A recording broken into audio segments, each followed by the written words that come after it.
Okay, now live once again in the interview room, this time with the winning connections of the Breeders' Cup Juvenile Fillies Beholder. On the left, trainer Richard Mandella just registered his 7th Breeders' Cup victory as a trainer, all here at beautiful Santa Anita. And alongside Richard is owner B. Wayne Hughes of Spendthrift Farm.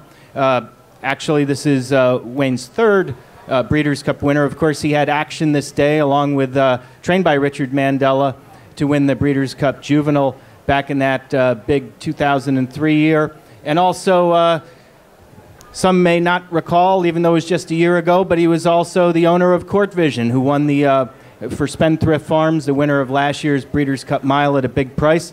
Gentlemen, congratulations on the big win. And Dick, let me start with you. There was much discussion about which Breeders' Cup race Beholder would participate in. In fact, you steered her away from the Chandelier, thinking 2 turns might not be her game right then. But you did opt for the 2 turns here today, and obviously it was the right decision. What were the various factors you were weighing, and what did she show you this time heading into the race that she didn't show you last time? Well, never mind all that. My wife explained to me that we owed a lot of money, and the 10% of the $500,000 wasn't going to cover it, so we had to go for the gold.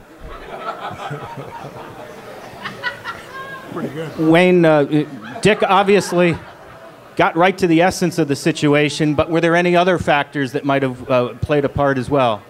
My principal thing was I thought he was charging 5%. So, no, there wasn't any factors in my mind. Richard made the decision with some advice from a lot of other people, but I wasn't one of them. His wife might have been one of them. Apparently so. Wayne, she had a nice, clear lead. She kind of fended off Kauai Katie early and then seemed to get into a nice rhythm. How did you feel as the fractions were being put up? Were you confident that she would be able to maintain her lead to the wire? Yeah, I was sitting in a place that I couldn't see the fractions, but I was fairly confident that she was going to keep on going because Richard said she would.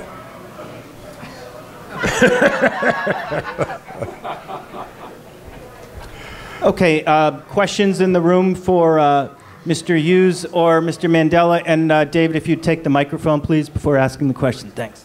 Had enough. Aside from the bill collector, what were the factors, Richard, that made you go into this race? To be serious. When we came from Del Mar, she had just run her 3rd race in the debutante. She is a little bit excitable. You'd probably consider her a sprinter stretching out, not a 2-turn horse getting a prep race sprinting.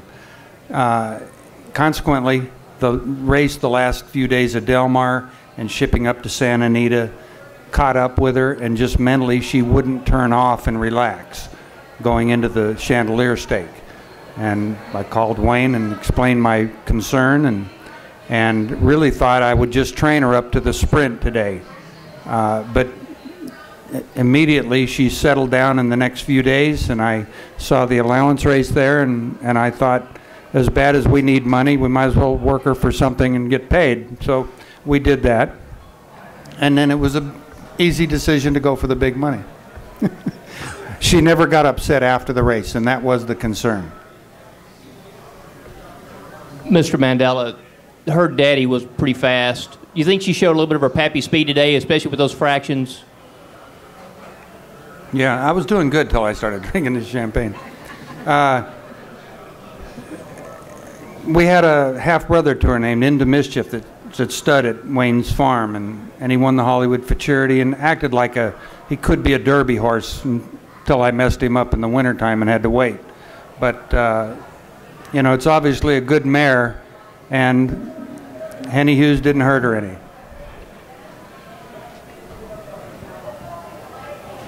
When Baffert's filly got through and was making the run, how concerned, or were you concerned that she was going to run you down? What? I couldn't hear him. Say it again. The question was, when Executive Privilege was starting to make her run and was getting close, how worried were you that Baffert's filly would indeed run yours down? Yeah, about 100 yards out, I was getting concerned, but I saw her dig in and look. You could just see that she had the look in her eye that she wasn't going to give up. Any anxious moments on your part, Wayne, coming down the lane? Yeah, I saw Executive Privilege making a move. Bob is always a tough competitor, but he wasn't running, and so we got it done. Richard and Wayne, do you think this win, obviously the Juvenile Fillies win gives you a big leg up to a year-end championship. Do you think this put her over the top, beating a previously undefeated Philly in Executive Privilege? Well, I really don't know about that. I know that her rag numbers as a 2-year-old are, I don't know if anyone's ever done what she did with a 2. And so, I mean, I frankly, as a prejudiced point of view, consider her the best 2-year-old filly in the country and maybe in the world. And Richard, as has already been stated, Henny Hughes on top, Tricky Creek down below. As a trainer, how do you start to envision next year unfolding? Obviously, she's fast. She's shown today she can go 2 turns. What goes into a trainer's mind as you start to begin that 3-year-old campaign with a horse like this? Well, we'll run her in the sprint next year. It's $1.5 million. Just kidding. I'm just going to enjoy this, and we'll worry about next year later. But she's come a long ways from her maiden win, getting beat out of her maiden race to Executive Privilege by a whisker in the 7/8 debutante at Del Mar, and then to improve and come this much further now to go a mile 16th. You also have to realize she'd never been 2 turns, so you've got to give her a lot of credit, I believe. And everybody says, I'll let the horse tell me, but is this the kind of filly that maybe more so than most where that really does apply? And the horses always have to tell you. You don't always want to listen, but they're trying to tell us. All right, well, if there are no further questions, Richard Mandella, Wayne Hughes, congratulations on a terrific wire-to-wire win by Beholder. Thank you.